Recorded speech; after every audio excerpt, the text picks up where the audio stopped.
Olá! Neste segmento da Visão Libertária, sugerido por Aleph Isaac, escrito por Aleph Isaac, revisado por Stanley Calderelli e narrado por Alexander Bard, Senado recorre à medida anti-CLT para salvar empregos. A subquadrilha parasitária chamada Senado Brasileiro aprovou por unanimidade no dia 16 de junho a medida provisória que permite que empresas reduzam a jornada de trabalho com a diminuição proporcional do salário. A regra também autoriza a suspensão temporária de contratos de trabalho. Após essa etapa, a MP 936 vai para a mesa do Jair.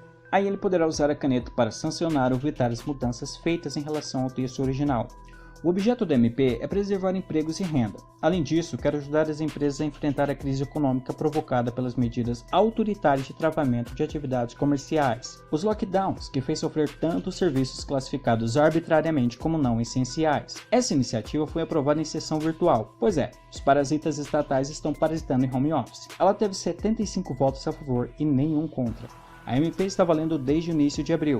Toda medida provisória começa a valer desde quando é decretada pelo Capo de Tutti Cap e publicada no Diário Oficial da União. E como é provisória, tem um prazo de 120 dias para ser apreciada pelos parasitas do Congresso. A CLT chicotada no lombo do trabalhador, ou como os estatistas dizem, consolidação das leis do trabalho, que sempre atrapalhou as relações de trabalho usando o papo furado de proteção, neste dia 16, foi deixado um pouco de lado. Flexibilizar um pouco para atrapalhar menos a vida de quem precisa trabalhar.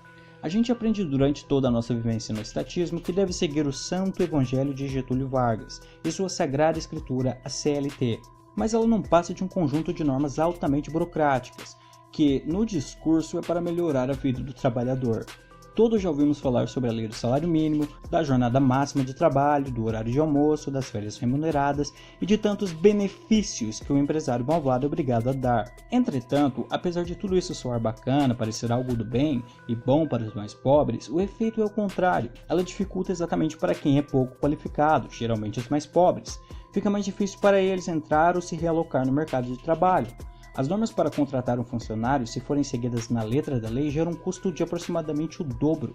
Empresas grandes até conseguem se adaptar, mas as pequenas, que são a maioria, têm muito mais dificuldade, e são elas que geralmente têm vagas para funções de baixa qualificação.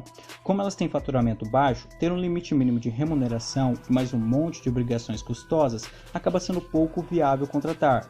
Aí elas atrasam e cancelam novas contratações ou demitem.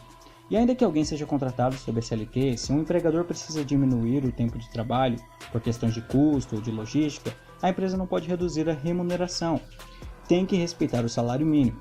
Como a lei engessa a relação entre os dois, muitas vezes a saída para o empregador é demitir para não incorrer em crime trabalhista. Quem empreende quem banana sabe bem que a justiça do trabalho não produz justiça.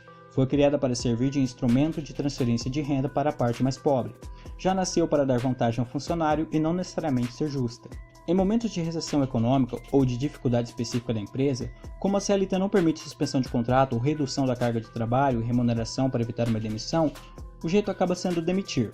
Tem casos em que a Justiça do Trabalho chegou a anular demissões em uma empresa que sofreu com essa quarentena forçada. Isso é só um pouco do que a CLT e Injustiça do Trabalho proporcionam. Veja aqui no canal o vídeo sobre salário mínimo. Ele piora a relação entre o patrão e o funcionário. A maioria que não entende que isso é demagogia estatal acaba vendo a empresa como inimiga e muitas vezes quer usar a lei a seu favor.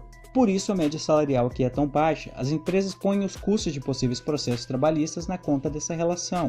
Lá em Trampilândia houve milhões de demissões, mas em um mês depois de começar a crise, mais de 2,5 milhões de pessoas já foram recontratadas. Lá eles nem sabem o que é CLT. E todo mundo sabe que se ela fosse boa, não seria obrigatória. Por conta da crise proporcionada pelo surto do vírus chinês, o Senado percebeu que se houver mais demissões do que já houve, pode ser ruim politicamente. Quanto mais desemprego, pior é a percepção das pessoas sobre o governo geral. Então decidiram aceitar um pouco de liberdade para os contratos de trabalho. Quando o Estado caga regras sobre uma relação voluntária, uma das partes vai sofrer mais com os custos que elas implicam. Ambas vão reagir para se proteger. Elas só querem trocar tempo, trabalho e dinheiro porque ambas querem produzir algo para se sustentar. De vez em quando, os mafiosos estatais têm um lapso de bom senso e tomam decisões um pouco favoráveis à liberdade.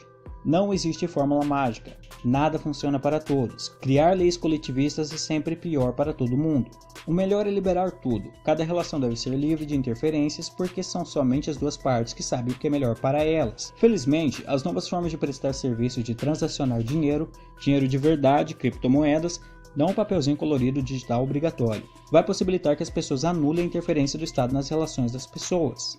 Obrigado por sua audiência. Se você gostou do vídeo, clique em curtir e compartilhar o vídeo em suas mídias sociais. Assine o canal e toque na campainha para ser notificado de novos vídeos. Até a próxima!